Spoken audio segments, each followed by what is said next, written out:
नवनवीन व्हिडिओ पाहण्यासाठी व आमच्या सोबत राहण्यासाठी चॅनलला सबस्क्राइब करायला विसरू नका। तर बघा काय माहिती आहे, जून पेड इन जुलै अनुदान वितरण करण्याबाबत शालेय शिक्षण व क्रीडा विभागामार्फत 11 जून 2026 रोजी महत्त्वपूर्ण शासन परिपत्रक निर्गमित करण्यात आलेलं आहे। सदर निर्णयानुसार नमूद करण्यात आले आहे की सन 2026-27 आर्थिक वर्षाकरता शालेय शिक्षण व क्रीडा विभागाकरता अर्थसंकल्पित झालेला व वित्त विभागामार्फत बीम्स प्रणालीवर प्राप्त झालेला निधी वितरित करण्यास मंजुरात देण्यात आली आहे।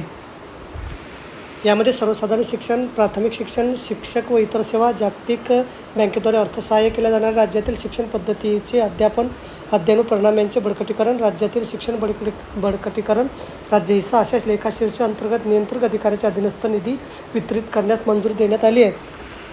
सदर निधीचे वितरण व आयात करताना वित्त विभागामार्फत वेळोवेळी निर्गमित करण्यात आले शासन निर्णय, शासनादेश, परिपत्रक नियमाचे तंतोतंत पालन करण्याचे निर्देश देण्यात आले आहे। तर बघा, अशा प्रकारे अत्यंत महत्त्वाची माहिती समजली असेल। व्हिडिओ सुद्धा आवडल्यास लाईक करा आणि शेअर करायला विसरू नका। धन्यवाद।